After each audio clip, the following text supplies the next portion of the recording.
Watch to the end of the video for today's featured animal. Ayato Magiri is headed for his first day of class when he sees a fallen handkerchief.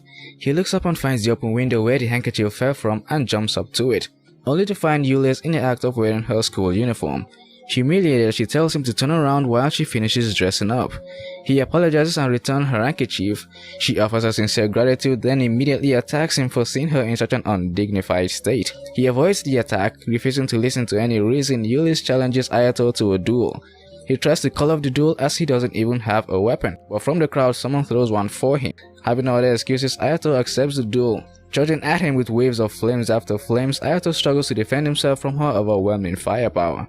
However, he demonstrates the difference in their skills by charging through Yulis' explosion and reaching her, only to push her down to protect her from an incoming arrow shot. On the floor, he finds himself gripping her chest and once again starts apologizing. Yulis embarrassingly tries to attack him again, but is stopped by the student council president, Claudia. Having won the duel against the undefeated powerhouse, Ayato quickly becomes famous on his first day of school. Ayato goes to speak with Claudia, who flashes her midriff and hugs him from behind as she apparently knows him, but Ayato is clueless of who she is, so she obviously has some kind of connection to Ayato's missing sister. Ayato goes to class and is placed right next to Yulis, who the teacher referred to as his girlfriend, much to her disagreement. Soon after, she thanks Ayato for saving her life, then offers help to him in one moment of need. Yulis leaves and the guy sitting behind Ayato introduces himself as Eiichiro Yabuki, who also happens to be his roommate. Yabuki explains to Ayato how Yulis is an actual princess, is not just a nickname, and one of the highest ranking members of their high school, Seidokan Academy. Ayato returns to Yabuki the weapon he fought Yulis with. Yabuki was puzzled that Ayato knew he was one who threw it from an entire crowd of people, with Ayato responding that he paid attention to his voice. They spot Lester, who is verbally assaulting Yulis for dueling a newcomer but won't fight him. Yulis responds by saying he has already lost to her enough times and she has nothing to gain from dueling him again. Lester tries to force the issue, much to Yulis' annoyance. She announces her convictions as she prepares to attack him, only for Ayato to interfere. He resolves the issue and asks Yulis to take him on a tour of the academy, which she agrees to. Ayato goes to class the next day and greets Yulis. She responds, much to everyone's surprise. Ayato finds his childhood friend Saya sitting right next to him, who appears to not have changed over the last 6 years. Yulis calls out Ayato for the tour and Saya volunteers herself as the tour guide instead. Although Saya is still relatively new and so bad with directions, it's like she's the blue-haired Zoro. The two have a fight and Claudia comes in, making more lewd advances towards Ayato, much to the other girl's chagrin. Ayato proposes for both of them to take him and they agree to, surprisingly. Yulis does most of the work while Saya appears to be in need of a tour herself, making Yulis wonder why she was so adamant about giving a tour when she was clueless about the surroundings as well. Ayato goes to buy drinks and the girls are briefly attacked by an unknown assailant but easily overpowered him. Ayato returns in a rush, but Yulis tells him not to worry, but is unaware that as a result of the fight, both of their tops have come undone. Ayato sees Yulis' underwear, but Saya is revealed to have nothing under her uniform. As she's still way underdeveloped, there's nothing to support.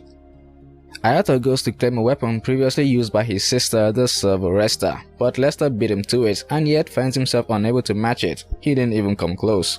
The sword rejects Lester and attacks Ayato, but Ayato was able to subdue and claim it. Claudia invites Ayato to her place to talk, but then makes even lewd advancements toward him, only for Ayato to put her off again. Claudia tells Ayato that someone has their sights set on Yulis and requests for him to watch over her. Ayato is spending the day with Yulis when they come across a fake street brawl meant to corner Yulis. She grabs a guy by his mohawk and interrogates him. He points at the guy that hired them and Yulis immediately gave chase, but she gets ambushed and was unable to catch anyone. The next day, Yulis receives a note telling her to go to a construction site alone, which she does. After figuring out that she was going after her assailants, Ayato chases after her with his new sword. The mastermind is revealed to be one of Lester's friends who was paid off by persons unknown to hospitalize Yulis, among others. Lester appears on the scene, having been lured there to take the fall for anything that might happen to Yulis. A battle breaks out and Lester is defeated, with Yulis following suit. Having been defeated, Ayato jumps in to rescue her and explain his newfound goal of helping her achieve her goals. Ayato takes on Silas and goes all out by loosening power restraining chains that his sister supposedly put on him. Having overwhelming power along with a short time limit, Ayato defeats Silas but writhes in pain and falls unconscious shortly after due to the chains coming back on. He wakes up on Yulis' lap and explains his life situations to her, including his missing sister. Ayato becomes Ulysses' partner for their upcoming tournament and she expresses her gratitude. Elsewhere, Silas is trying to run away from someone who happens to be Claudia, and she leaves him in a state of near death, with Yabuki watching from the side. The next day, Ayato is late for his first training session with Ulyss.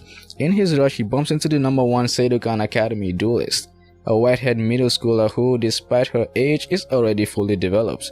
And that's it for today's session. Time to reveal our mystery creature of the day. A Saula. The Saula is a species of antelope natively found in the forest on the border of the northern central Vietnam. The Saula is sometimes called the Asian unicorn. They have extreme fear of dogs but not toward people. It has exceptionally large horns and distinctive white markings on its face. It's a good representation of biodiversity in Laos and Vietnam.